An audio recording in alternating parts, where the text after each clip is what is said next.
एक लड़का अपनी प्रेमिका के साथ घर वालों से लड़ झगड़ कर कहीं दूर ले जाकर अगर उसे पत्नी बना ले यानी उससे शादी कर ले और 5 साल जीवन बिताने के बाद वैवाहिक जीवन 5 साल बिताने के बाद अगर उसे ही गला दबाकर मार दे और उसके टुकड़े कर कर गठरी में बांधे और सूटकेस में भरकर 120 किलोमीटर घूमता रहे, तो आप सोचिए कि लव मैरिज शादी कितनी सक्सेस हो सकती है।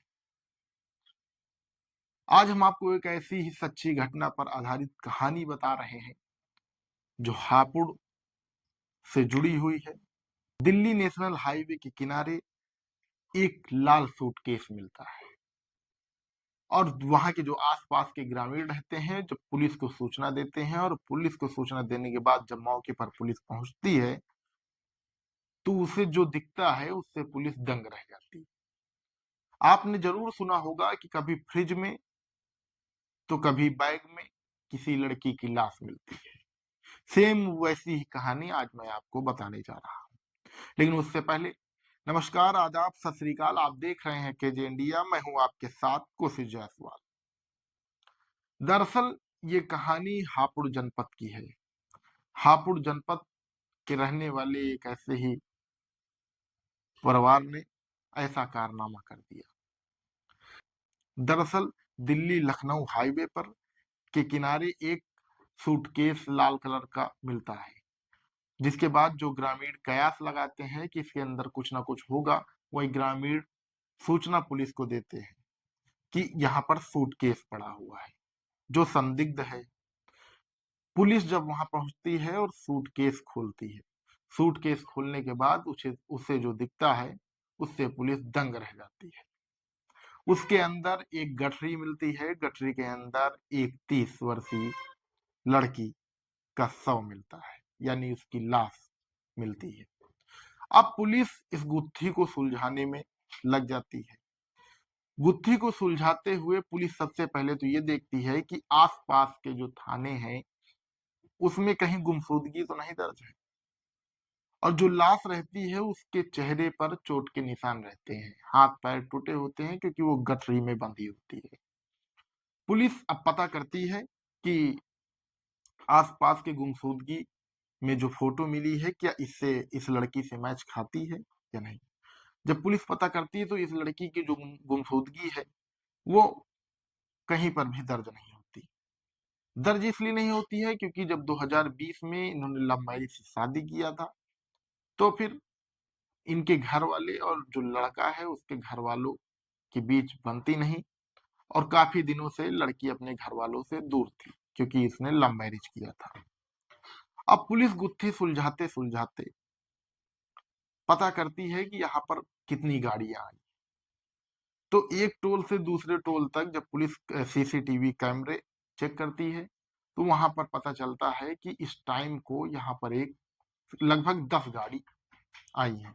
जब 10 गाड़ियों को लगातार नंबर जूम करके उनका नंबर निकाल के उनको फोन करती है तो उसी 10 गाड़ी में एक वैगनार होती है, जिस पर वैगनार का जो ड्राइवर होता है वो कैब होती है, और जो ड्राइवर होता है वो कहता है कि हाँ, 2-3 लोग हमारे साथ इस सूटकेस को लेकर आए थे, जो जिन्होंने कहा था कि रोड पर हमको उतार दो और वहीं से हम लोग चले जाएंगे, यहीं से हमारा पास में गाँव। अब पुलिस ड्राइवर को बुलवाती है, उससे कड़ाई से पूछताछ करती है तो वो पूरा मामला बताता है। उसके बाद फिर पुलिस ये समझती है कि जिसने कैब बुक किया था वो कौन है। कैब ड्राइवर से उसकी डिटेल निकालती है, और जब पुलिस उसके डिटेल निकालने के बाद जब पहुंचती है घर, तब फिर इस लड़की का पता चलता है कि ये लड़की है कौन। दरअसल लड़की का नाम गीता रहता है, और जो जो भी कैब बुक किए होता है वो उसका पति नागेंद्र उर्फ अंशुल रहता है। जब पुलिस कड़ाई से पूछताछ करती है तो नागेंद्र फिर बताना शुरू करता है कि आखिर कैसे उसने हत्या की। दरअसल 2020 में नागेंद्र दोनों लोगों ने लव मैरिज शादी की, तभी से दोनों के परिवार वालों के बीच नहीं बन रही थी। दोनों नागेंद्र हापुड़ का रहने वाला था, हापुड़ से गुरुग्राम आ गया था। वहां पर उसने शादी कर ली और वहां पर शादी करने के बाद दोनों एक अच्छी जॉब कर रहे थे।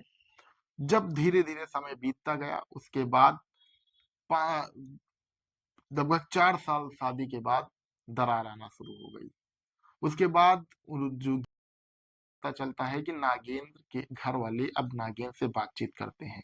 तो उसके अंदर एक ये होता है कि हमारे घर वाले जो हैं वो हमसे बातचीत नहीं करते और इनके घर वाले अब इनको सपोर्ट करते हैं। दोनों के बीच में लगातार झगड़े होते हैं। झगड़े होने के बाद ये कंडीशन आ जाती है कि नागेंद्र एक दिन क्या कर देता है। पुलिस के पोस्टमार्टम रिपोर्ट में यह आता है कि गला घोट कर हत्या की गई। वहीं जो नागेंद्र है, नागेंद्र उर्फ अंशुल, वो भी बताता है कि हमने गला दबाकर गीता। उसके बाद हमने अपने पिता रमेश को फोन किया, उनको पूरी बात बताया। हालांकि उनसे हमारी बातचीत होती थी, तो उन्होंने हमारा सपोर्ट किया। उन्होंने मुझसे कहा कि आप तुम जाओ, तुरंत एक सूटकेस लेकर आओ। अंशुल समझदारी से जहां सीसीटीवी कैमरे नहीं लगे होते हैं वहां पहुंचकर वो सूटकेस खरीदता है। सूटकेस खरीदने के बाद वो घर लाता है, तोड़ता है और उसके पिता कहते हैं उसको गठरी में पैक करके सूटकेस में भरकर ले आना। सूटकेस में लाश को अंशुल डालता है और उसको पैक करता है। फिर वहां से एक स्प्लेंडर गाड़ी से वो कैब तक लेकर जाता, जो वैगन आर गाड़ी थी। वहां से वो 120 किलोमीटर तक टहलता रहता है। गुड़गांव से वो हापुड़ जाता है। वहां से 120 किलोमीटर तक वो टहलता रहता है शव को लेकर, जहां सुनसान इलाका मिलने का इंतजार करता है। उसके साथ उसके पिता रमेश और उसके जीजा भी साथ में रहते हैं।